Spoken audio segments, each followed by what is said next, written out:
Hello बच्चों, Ambaji classes में आप सभी का पुनः स्वागत है। बच्चों, आज हम एक्सरसाइज 4.2 के शेष क्वेश्चन हल करेंगे। इसके पहले वीडियो में हमने आपको क्वेश्चन नंबर 2 तक सॉल्व करा दिया था, ठीक है। आज क्वेश्चन नंबर 3 से लेके जो लास्ट तक क्वेश्चन आप सभी हल करेंगे, ठीक है बच्चों। तो आइए शुरू करते हैं एक्सरसाइज 4.2।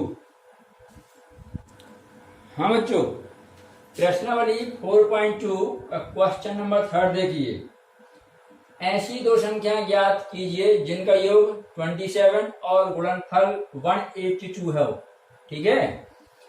तो बच्चों, यहाँ दो संख्याएं हमसे कहा है, इनका योग हमें क्या दिया है 27, ठीक है, और गुणनफल 182 है। तो हम मानते हैं बच्चों यहाँ पे हल में, माना पहली संख्या जो आपकी है यह मान लेते हैं x, पहली संख्या आपकी इक्वल टू x, ठीक है। और दूसरी संख्या मानते हैं, दूसरी संख्या इज इक्वल टू आपका y, ठीक है। चूंकि संख्याओं का योग 27 है, संख्याओं का योग 27 है, ठीक है। अतः आपका हो जाएगा x plus Y is equal to 27। दोनों संख्याओं को हम जोड़ देंगे, यहां से आपको समीकरण मिल जाएगा x plus Y is equal to 27। यहां से आप y की वैल्यू याद कर लीजिए, क्या होगा 27 प्लस x क्या हो जाएगा माइनस x। आपका ये क्वेश्चन फर्स्ट, इसको यहीं छोड़ दीजिए, ठीक है। अब इनका गुणनफल कितना दिया है 182। तो चूंकि संख्याओं का गुणनफल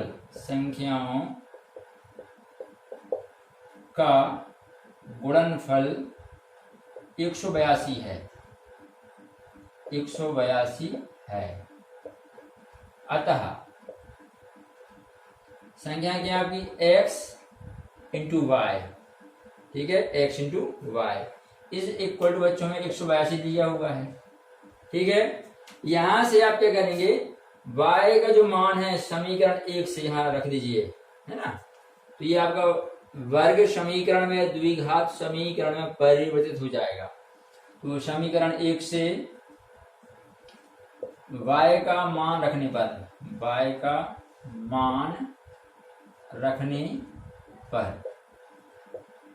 ठीक है। तो समीकरण 1 से y का मान रखिए आप। तो यहां y का मान कितना आ जाएगा 27 माइनस x। तो ये आपका हो जाएगा x, y के स्थान पे कितनी वैल्यू आएगी 27 minus x is equal to 182, ठीक है बच्चों। इसका गुणा कीजिए तो x इंटू 27x हो जाएगा, प्लस माइनस से minus x into x square हो जाएगा इज इक्वल टू 182, ठीक है। अब आप जानते हैं कि हमें वर्ग समीकरण तैयार करना है, ठीक है। तुम क्या करेंगे, पहले एक्स स्क्वायर वाला पद ये माइनस एक्स स्क्वायर, फिर एक्स वाला पद कितना 27x, 182 आप यहां ले आइए, क्योंकि वर्ग समीकरण में दाईं ओर क्या होता है बच्चों 0। ये माइनस 182 इज इक्वल टू 0, ठीक है।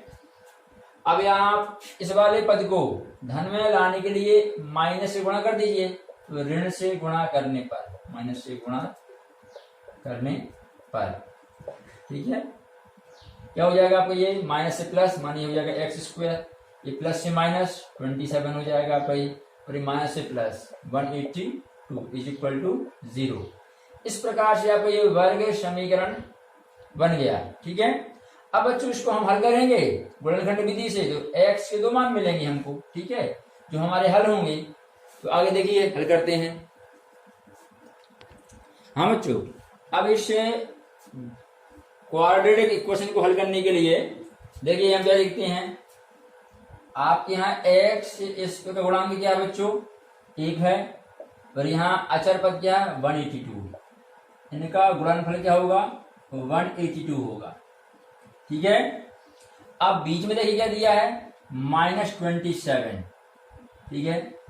तो हमारी विधि क्या कहती है, गुणनखंड विधि, कि हमें ऐसी दो संख्याएं चाहिए जिनका गुणनफल क्या हो, 182 हो, और उनका योग या अंतर -27 होना चाहिए, योग या अंतर, ठीक है।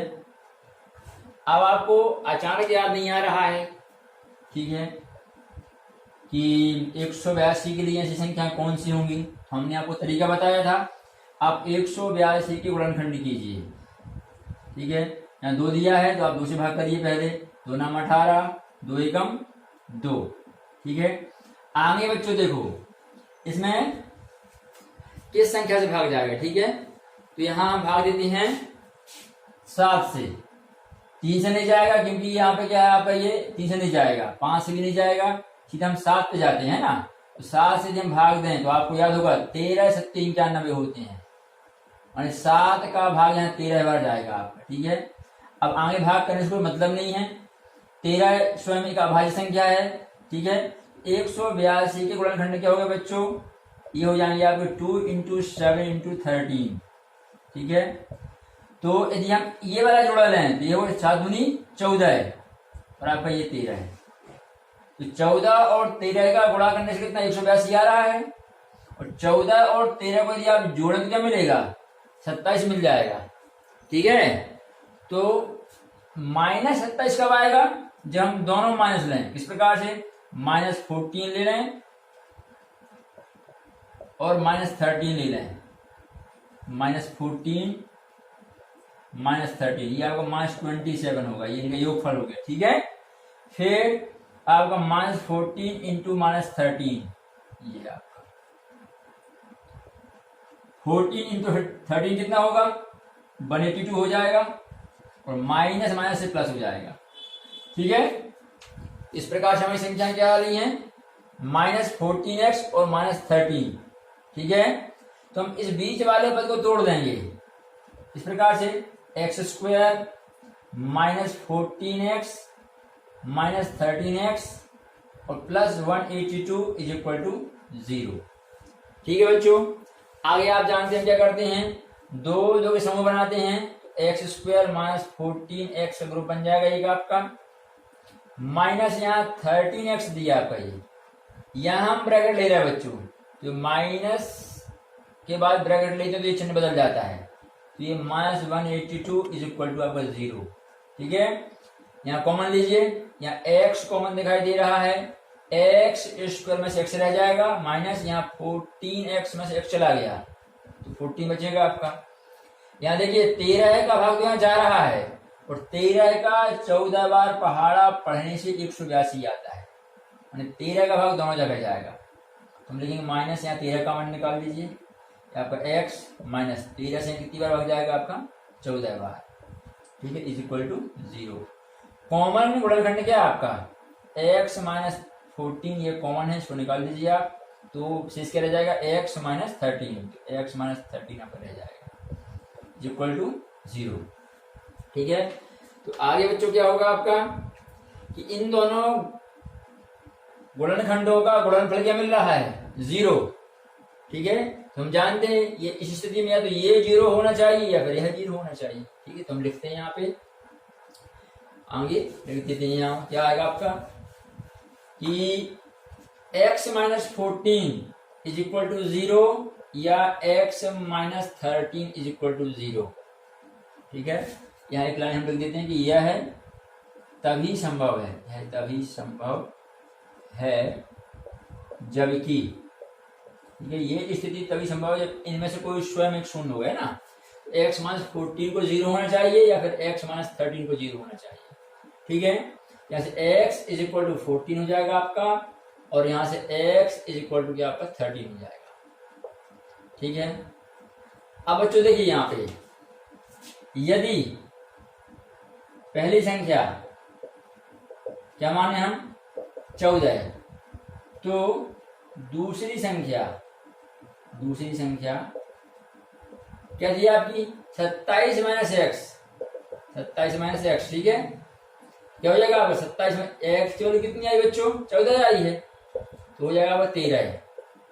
तो पहली संख्या 14 तो दूसरी क्या हो जाएगी 13। एक दूसरा आंसर क्या है x इज इक्वल टू 13। यदि पहली संख्या 13 है तो दूसरी संख्या क्या हो जाएगी 14 हो जाएगी।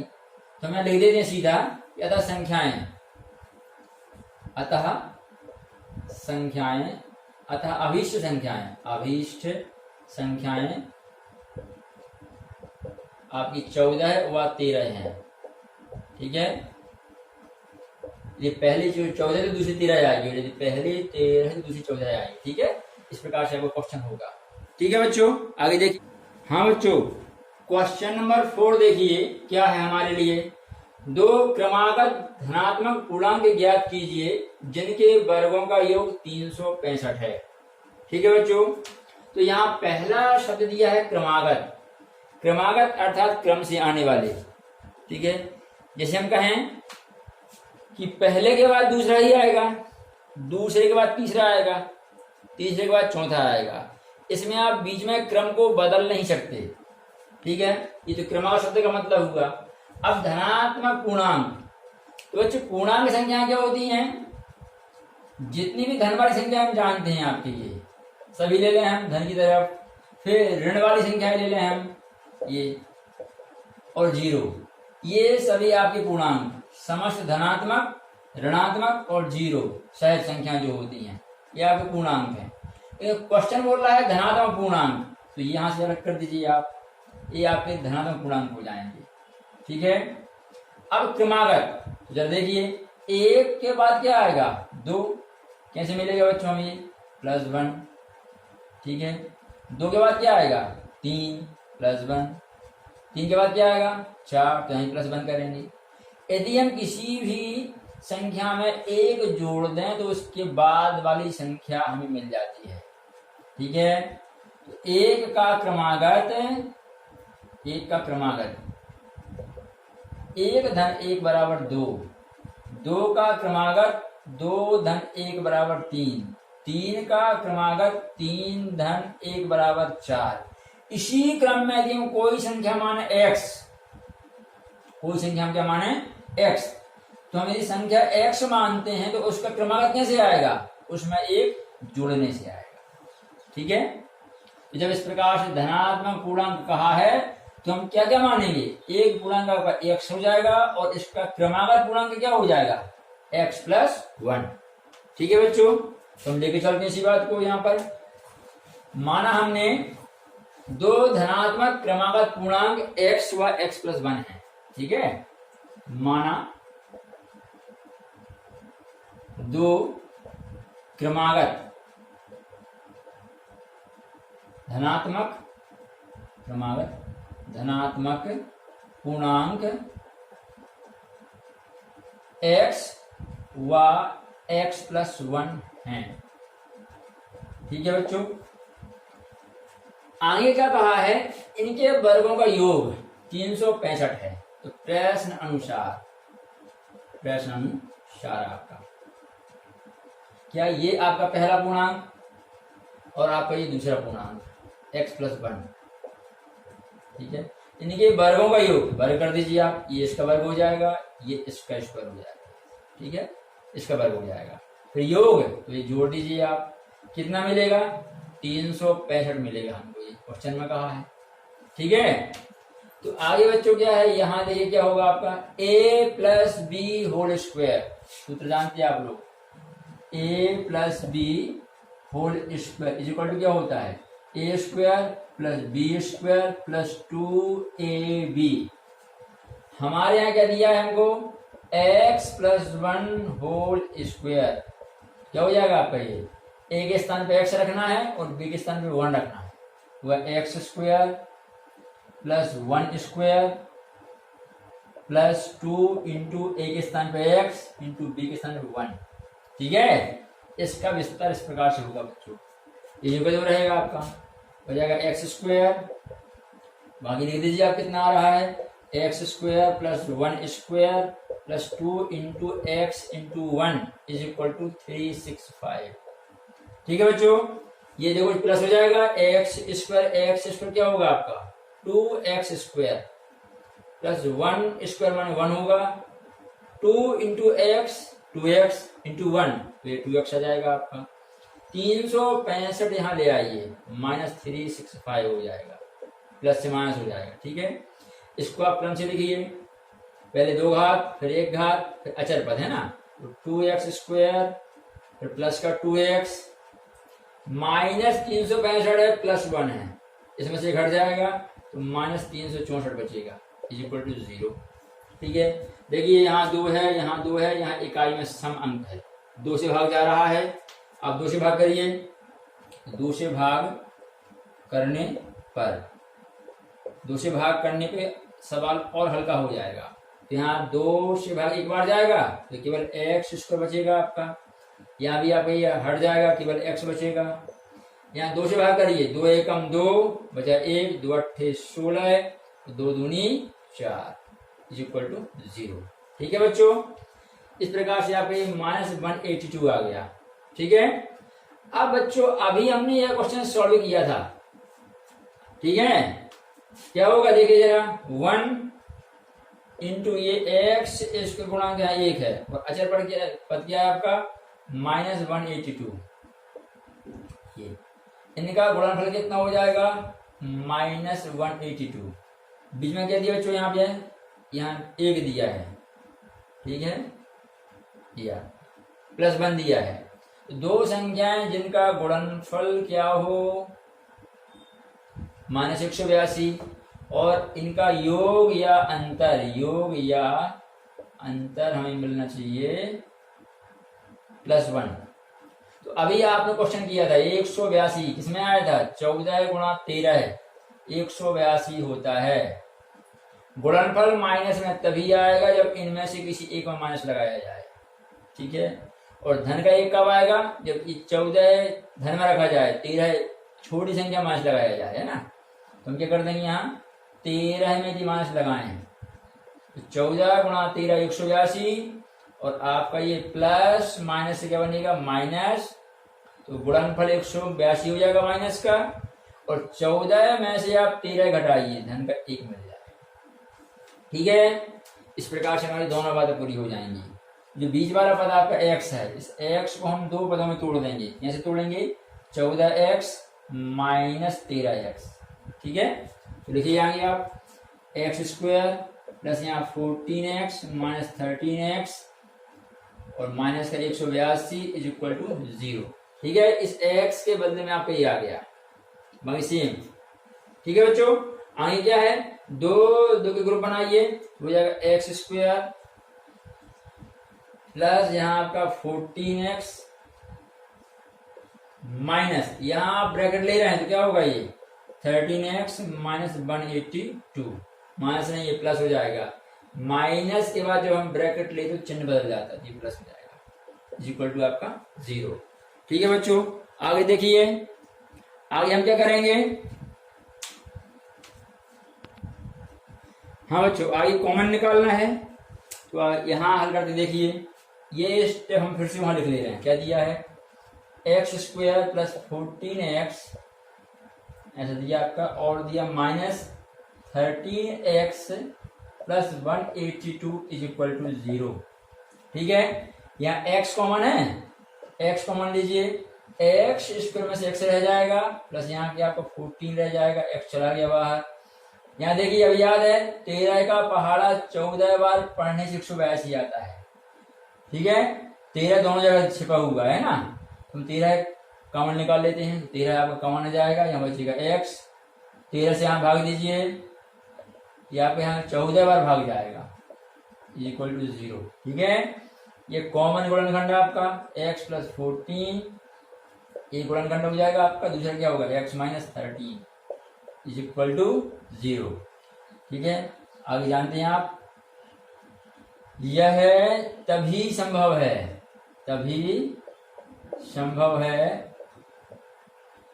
जबकि x plus 14 is equal to 0 होगा, या x - 13 इज इक्वल टू 0 होना चाहिए, कोई एक इनमें से 0 होना चाहिए, तभी इनका गुणनफल क्या मिलेगा, हमको 0 मिलेगा। यहाँ से x इज इक्वल टू क्या मिलेगा -14, यहाँ से x इज इक्वल टू क्या मिलेगा आपको, प्लस का 30। ठीक है, ये हम क्या कर देंगे, यह मान हम छोड़ देंगे। ठीक है, यह मान हम छोड़ देंगे, तो यह मान छोड़ने पर, त्यागने पर, क्यों, क्योंकि यह धनात्मक पूर्णांक नहीं है, क्योंकि यह धनात्मक पूर्णांक नहीं है। ठीक है, तो यह मान हम यही छोड़ देंगे, x इज इक्वल टू 30 मिल जाएगा बच्चों। ठीक है, तो अतः पहला धनात्मक, पहला धनात्मक पूर्णांक is equal to X is equal to कितना बच्चों आपका, ये 13 है, एवं इसका क्रमागत पूर्णांक, इसका क्रमागत पूर्णांक इज इक्वल टू कितना बच्चों, x प्लस 1 था, ये मैंने माना x plus 1, x plus 1 is equal to क्या होगा, 13 plus 1 is equal to 14। Answer क्या हो जाएगा, अभीष्ट पूर्णांक 13 और 14 है। अभीष्ट धनात्मक पूर्णांक 13 और 14 है। ठीक है बच्चों, इस प्रकार से आपका यह क्वेश्चन सॉल्व होगा। हाँ बच्चों, अब क्वेश्चन नंबर 5 देखिए, एक समकोण त्रिभुज की ऊंचाई उसके आधार से 7 सेंटीमीटर कम है। यदि कर्ण 13 सेंटीमीटर का हो तो अन्य दो भुजाएं ज्ञात कीजिए। बच्चों यहाँ क्या दिया है, समकोण त्रिभुज। ठीक है, हम जानते हैं समकोण त्रिभुज क्या होता है, ऐसा त्रिभुज जिसका एक कोण कम से कम 90 डिग्री का हो, एक कोण 90 अंश का हो, ये अपन जानते हैं। ठीक है, आपका ये समकोण त्रिभुज। ठीक है, हमने माना इस प्रकार से कि आपका ए बी सी एक समकोण त्रिभुज है, इसमें कोण बी समकोण है। ठीक है, अब बच्चों में यहां दिया क्या है, इसका आधार, इसकी ऊंचाई, ऊंचाई आपकी ये ऊंचाई होती है आपकी, ये ऊंचाई, ये आपका आधार, ये आपका कर्ण होता है। 90 डिग्री के सामने जो सबसे बड़ी भुजा होती है उसे हम कर्ण कहते हैं। ठीक है, और आपके ये जिस भुजा के सहारे त्रिभुज रखा है वह आधार, और आपका ये क्या हो जाएगा, ऊंचाई। तो यहां हम सवाल में ध्यान दें, त्रिभुज की ऊंचाई उसके आधार से 7 सेंटीमीटर कम है। ठीक है, एक बात, और कर्ण का दिया है 13, तो अब कर्ण के स्थान पे हम यहाँ 13 लिख लें, तो हमें पहले दिया है, इसमें कोई दिक्कत नहीं है। ठीक है, कर्ण दिया हुआ है, अब इन दो भुजाओं को ज्ञात करना है।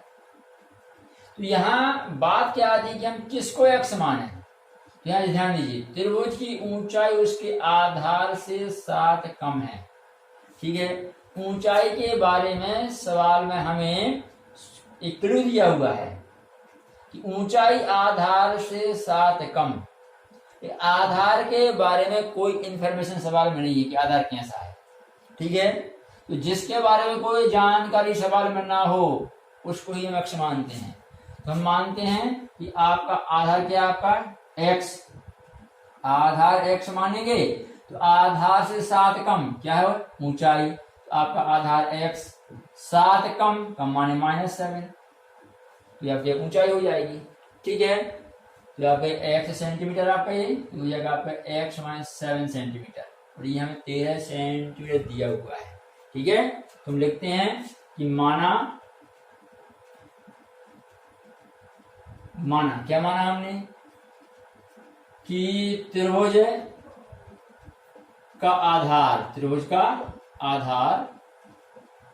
इज इक्वल टू क्या होगा बच्चों, x सेंटीमीटर, तब ऊंचाई is equal to x - 7 centimetre होगी। ठीक है, दिया है हमको, यहाँ क्या दिया है, कर्ण की लंबाई कर्ण इज इक्वल टू 13 सेंटीमीटर। ठीक, तो बच्चों आप यहाँ समकोण त्रिभुज में आप जानते हैं पाइथागोरस प्रमेय। ठीक है, तो समकोण त्रिभुज में पाइथागोरस प्रमेय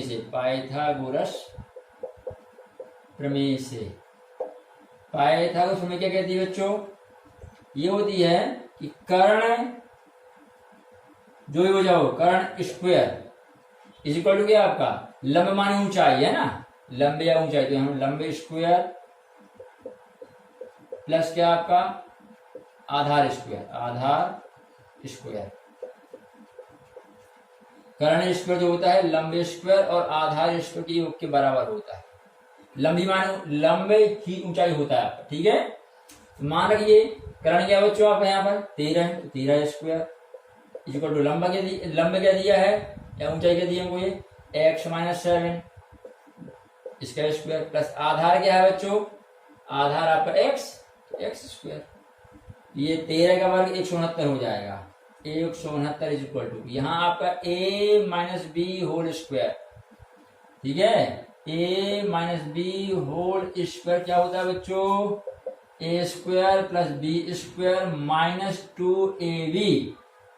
आपके यहाँ क्या दिया है x minus 7 whole square, a के स्थान पे x, b के स्थान पे 7।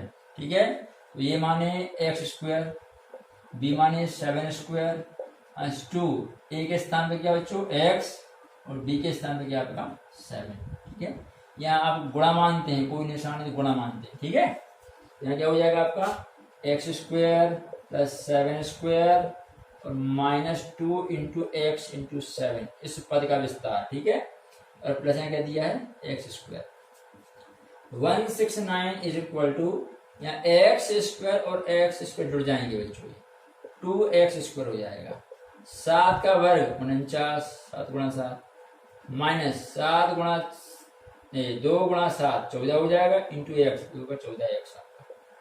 ठीक है, वर्ग समीकरण के लिए क्या होता है, एक तरफ 0 होना चाहिए, आप ये 169 वहां ले जाइए, यहाँ क्या हो जाएगा 0 is equal to 2x square minus 14x और प्लस का 49, ये वहां आ जाएगा क्या होगा बच्चों माइनस 169 हो जाएगा। ठीक है, पहले हमने 2 का हाथ ले लिए, फिर x वाला पद, फिर अचर पद, और ये वहां जाके आपका माइनस में आ गया। अब इसको लिख लीजिए आप 2x स्क्वायर माइनस 14x, ये 169 माइनस के, ये प्लस का, इसमें से घट जाएगा ये। ठीक है, तो ये माइनस में आंसर आएगा आपका 9 माइनस 9 0 हो जाएगा आपका यहाँ पर, यहाँ जाएगा आपके यहाँ पर 2 120 माइनस 120 हो जाएगा। ठीक है, इज इक्वल टू कितना बच्चों आपका इज इक्वल टू 0, इस तरह इज इक्वल टू 0 आपका। इस प्रकार से आपका वर्ग समीकरण बन जाएगा। ठीक है, आगे बच्चों देखिए यहाँ 2 है, यहाँ 4 है, यहाँ 0 दिया हुआ है, 2 से भाग जा रहा है। हाँ बच्चों, 2 से भाग करने पे क्या आएगा, यहाँ एक बार भाग जाएगा तो क्या बचेगा आपका यहाँ एक्स स्क्वायर, यहाँ 2 7 14, यहाँ 7 बार जाएगा तो 7x माइनस का हो जाएगा, और माइनस यहाँ आपका 2 छक्के 12 और ये 0 12.5। ठीक है, इज इक्वल टू क्या बच्चों आपका 0। इस प्रकार से आपका यह वर्ग समीकरण और सरल हो जाएगा। अब बच्चों विधि क्या हमारी, x स्क्वायर का गुणांक कितना 1, अचर पद क्या दिया माइनस 60, तो इनका गुणनफल क्या होगा माइनस 60 हो जाएगा। बीच में देखिए क्या दिया है x का गुणांक माइनस 7 है, ये दिख रहा है आपको। ठीक है, ये माइनस 7, 2 संख्याएं जिनका गुणनफल क्या हो बच्चों माइनस 60 हो और उनका योग या अंतर माइनस का 7 हो। ठीक है, तो ये सामान्य है, 12 पंचे 60 हम जानते हैं, 12 गुणा 5 60 होता है, 12 में से 5 घटाए जाए तो आपका 7 बचता है। ठीक है, अब माइनस का 7 कब आएगा, ठीक है, तो ये देखिए 12 ये माइनस में हो 5 प्लस में हो, इनका जो अंतर है माइनस 7 आ जाएगा। ठीक है, तो ये हम यहाँ 12 माइनस में ले लेंगे आपका ये, तो 12 गुणा 5 60 और माइनस प्लस बन जाएगा माइनस, तो गुणा करने से माइनस 60 भी आ जाएगा आपका, और इनका अंतर -7 भी हो जाएगा। ठीक है, तो हम इस -7x को क्या लिखेंगे, -12x प्लस 5x। ठीक है, ये हल करने में इतना ही आंसर देगा। ठीक है, चेंज कर दीजिए बच्चों, यहाँ पे x² प्लस नहीं -12x प्लस 5x और -60 इज इक्वल टू 0। ठीक है, अब समूह बनाइए, x² -12x का एक समूह हो जाएगा आपका इस प्रकार से, प्लस यहाँ 5x -60, प्लस के बाद हमने कोष्टक लिया है, बाद के चिन्ह पर कोई प्रभाव नहीं पड़ेगा, इज इक्वल टू 0। ठीक है, यहाँ कॉमन क्या है बच्चों, यहाँ कॉमन आप x, तो x कॉमन लीजिए, x² में से बचेगा x माइनस x बाहर जा चुका है 12 हो जाएगा आपका, यहाँ 5 कॉमन है तो यहाँ x बचेगा -5 का भाग यहाँ कितनी बार जाएगा बच्चों, 12 बार, लिखा गुण हमारे सामने, ये 12 हो जाएगा आपका।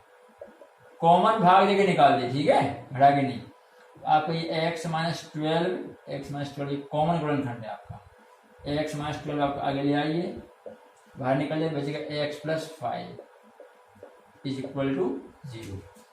अब यहाँ क्या होगा, या तो x -12 इज इक्वल टू 0 होना चाहिए, या फिर x plus 5 is equal to 0 होना चाहिए। ठीक है, x इज इक्वल टू 12 हो जाएगा आपका, और यहाँ क्या आएगा, x इज इक्वल टू -5। ठीक है, तो आप क्या लिखेंगे, यह मान छोड़ने पर, यह मान छोड़ने पर, क्योंकि x क्या था बच्चों हमारा, त्रिभुज का आधार, तो कभी भी किसी त्रिभुज की भुजा की लंबाई नेगेटिव संभव नहीं है। हमने क्योंकि त्रिभुज की भुजा की लंबाई ऋणात्मक संभव नहीं है, इस प्रकार से यह मान आपका छोड़ दिया हमने। अब x इज इक्वल टू हमने क्या ले लिया, 12 ले लिया, तो x क्या है, त्रिभुज का आधार, तो अतः त्रिभुज का आधार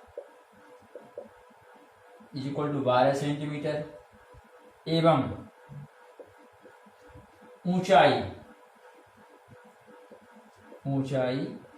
is equal to x -7, x की वैल्यू क्या है बच्चों, 12 -7 इज इक्वल टू 5 सेंटीमीटर।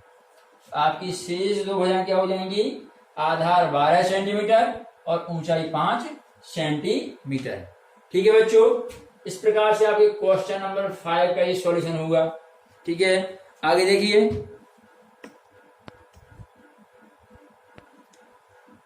हाँ बच्चों, क्वेश्चन नंबर 6 क्या है, एक कुटीर उद्योग एक दिन में कुछ बर्तनों का निर्माण करता है। एक विशेष दिन यह देखा गया कि प्रत्येक नग की निर्माण लागत उस दिन निर्माण किए गए बर्तनों की संख्या के 2 गुने से 3 अधिक है।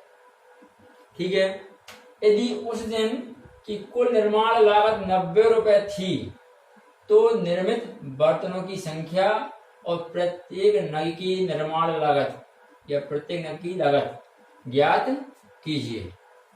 ठीक है बच्चों, तो यहाँ ध्यान दें, क्या देखा गया है कि प्रत्येक नग की निर्माण लागत, यदि एक नग माने एक बर्तन बनाने में जो खर्च आया है, उस दिन जितने भी बर्तन बनाए गए हों उनकी संख्या के 2 गुने से 3 अधिक।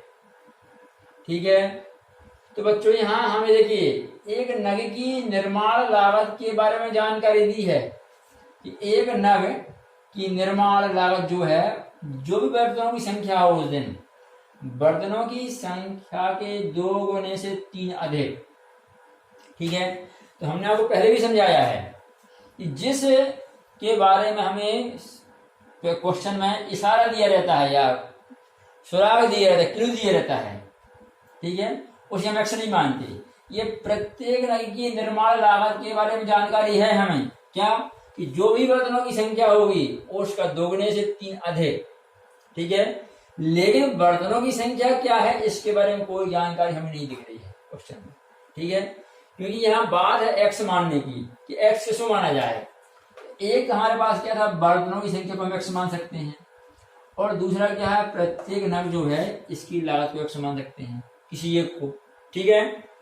लेकिन हमें नग की कीमत के बारे में एक संकेत दिया हुआ है, बर्तनों की संख्या के बारे में जानकारी कुछ नहीं है ना, तो हम उसी को मानते हैं। तो माना हमने एक विशेष दिन निर्माण किए गए बर्तनों की संख्या क्या आपकी एक्स माना, ठीक है। एक या उस विशेष दिन निर्माण किए गए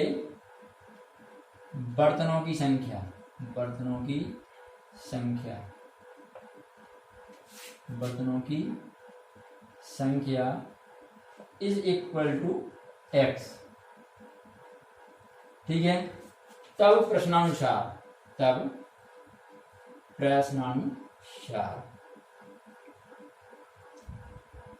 एक बर्तन की निर्माण लागत, इज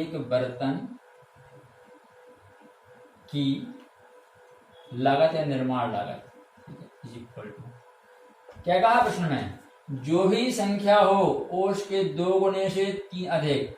संख्या कितनी बच्चों हमारी x, इसका 2 गुना 2 से इंटू की, जिसमें आप अधिक माने जोड़ना तो +3, ठीक है। इसमें हम 3 जोड़ देंगे, ये आपकी क्या हो जाएगी, एक बर्तन की लागत, ठीक है।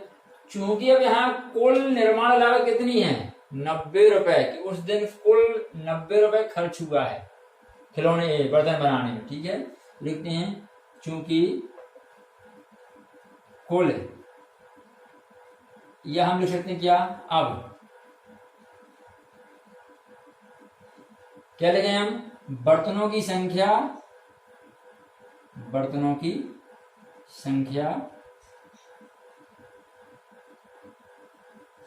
इंटू, यदि बर्तनों की संख्या में एक बर्तन की लागत से गुणा किया जाए, इंटू एक बर्तन की लागत, ठीक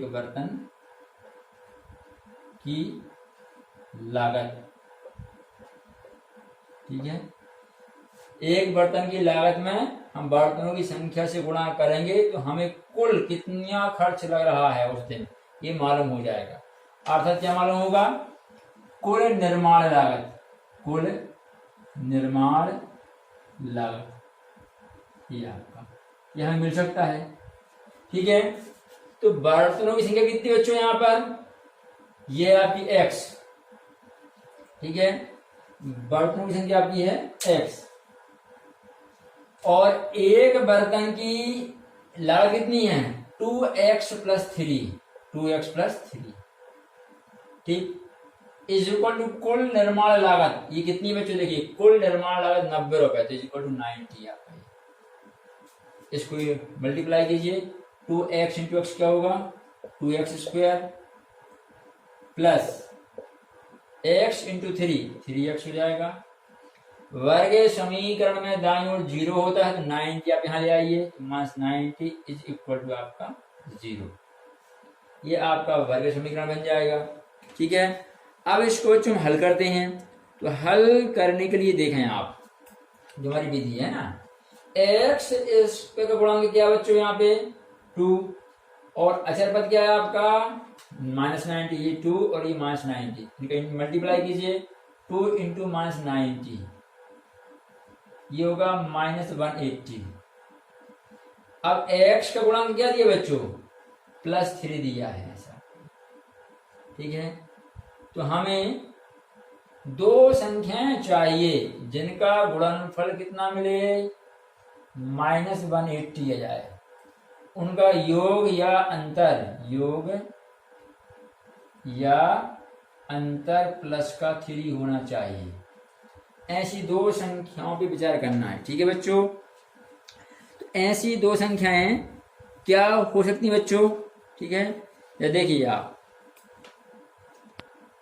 देखिए बच्चों हम जानते हैं यदि हम 15 में गुणा करें 12 का, 15 का पहाड़ा 12 बार पढ़ा जाए तो 180 आता है। ठीक है, तो 15 में से 12 घटाए जाए तो धन के 3 भी बचेंगे। ठीक है, -180 तब आएगा जब इनमें से कोई माइनस में हो, तो हम माइनस कहाँ लगा देते हैं, 12 में। ठीक है, ये -180 हो जाएगा। ठीक है, अब 15 है और माइनस ये आपको 12 है, इक्वल टू प्लस का 3 भी मिलेगा। तो इनका गुणनफल -180 है और आपका अंतर क्या है, आपका प्लस का 3। ठीक है, इस प्रकार से आप जो बीच वाला पद है कौन सा है, 3x, इस बीच वाले पद 3x को तोड़ेंगे कैसे कैसे, 15x और माइनस में 12x। ठीक है, क्या हो जाएगा आपका ये, 2x² plus 15x minus 12x और -90 इज इक्वल टू 0। ठीक है, समूह बनाइए, 2x² प्लस 15x का एक ग्रुप बन जाएगा आपका इस प्रकार से, -12x। ध्यान दीजिए माइनस के बाद अपने कोष्टक लिया है तो ये चिन्ह बदलेगा, प्लस 90 हो जाएगा इज इक्वल टू 0। यहाँ कॉमन देखिए, x तो कॉमन दिखाई दे रहा है, x कॉमन ले लीजिए आप, यहाँ 2x हो जाएगा आपका ऐसे, और x से कॉमन जाएगा तो क्या बचेगा बच्चों, 15 रह जाएगा माइनस। यहाँ ये हमारे सामने देखिए क्या कॉमन निकलेगा बच्चों, यहाँ पर यहाँ कॉमन निकाल सकते हैं हम 3 या 6, हाँ 6 निकल जाएगा मैक्सिमम, 6 का भाग दोनों जगह जाएगा, है ना। तो हम निकाल दिए 6 यहाँ से, तो 6 दूनी 12 है, 2 बार जाएगा, 2x जाएगा आपका, और 6 एकम 6 बचेगा 3, तो 6 पंचे 30। ठीक है, 6 से यहाँ 15 बार भाग जाएगा, 15 6 90 होते हैं। ठीक है, इज इक्वल टू 0। हल्का सा हमको एक संकेत यहाँ से भी मिल जाता है ना कि क्या बच रहा है, जो सेम यहाँ वो यहाँ आएगा आपका। तो बच्चों कॉमन गुणनखंड क्या हो जाएगा आपका, 2x प्लस 15। ठीक है, तो यहाँ से 2x प्लस 15 आपका कॉमन गुणनखंड हो जाएगा। तो यहाँ क्या रह जाएगा, x माइनस 6, तो x minus 6 is equal to 0। ठीक है, अब आगे क्या बच्चों, 2x plus 15 is equal to 0 होना चाहिए या x minus 6 is equal to 0 होना चाहिए। यहां से x के वैल्यू प्राप्त कीजिए आप, 2x is equal to -15, x is equal to -15/2। ठीक है, अब यह मान हम देखिए लें कि ना लें, ये नेगेटिव वैल्यू आई है, तो भैया x क्या था हमारा, बर्तनों की संख्या, तो बर्तनों की संख्या ऋणात्मक संभव नहीं है, तो यह मान छोड़ने पर क्योंकि बर्तनों की संख्या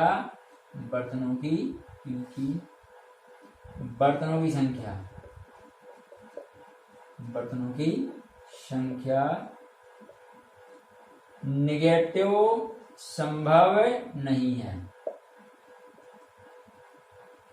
ठीक है, एक बात। और दूसरा वैसे भी क्या है, ये संख्या कैसे देखिए आपकी भिन्नात्मक आ रही है, 15/2 परमी संख्या है, वह भी तो नहीं आएगा, बर्तन पूरे बनेंगे आपके। ये तो क्या कह रहा है, 15/2 माने 7.5, 7 और आधा और। ठीक है, ये पूर्णांक भी तो नहीं है ये बर्तनों की संख्या, और नेगेटिव भी है, दोनों प्रकार से हम देखें। ठीक है, यहां हल कीजिए, x इज इक्वल टू हो जाएगा 6 प्लस 6।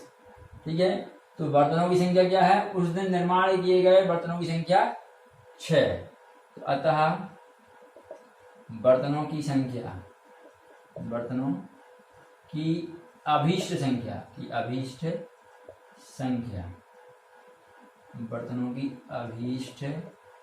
संख्या 6 एवं एक बर्तन की लागत, एक बर्तन, यहां इसको हम यहाँ लिख दे रहे हैं। ठीक है, यही एवं लागत सीधे कर दे रहे हैं, एक बर्तन की लागत, एक बर्तन की लागत इज इक्वल टू कितना था 2x+3।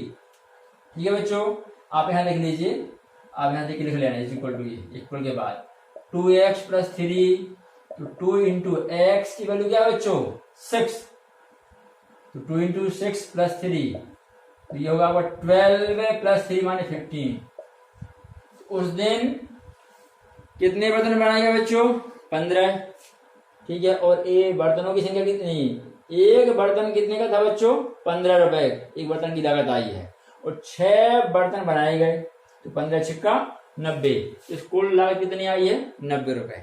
ठीक है, तो इस प्रकार से आपके आंसर हो जाएंगे, बर्तन 6 बनाए गए हैं और एक बर्तन की लागत 15 रुपए। ठीक है बच्चों, इस प्रकार से आपकी यह प्रश्नावली हमने कंप्लीट हल कर दी है। ठीक है बच्चों, आगे बच्चों हम नेक्स्ट वीडियो में मिलते हैं आपसे 4.3 प्रश्नावली लेकर, जिसमें हम वर्ग समीकरण को पूर्ण वर्ग बनाकर हल करेंगे। ठीक है, तो बच्चों मिलते हैं नेक्स्ट वीडियो में 4.3 के साथ। तब तक के लिए जय हिंद, जय भारत।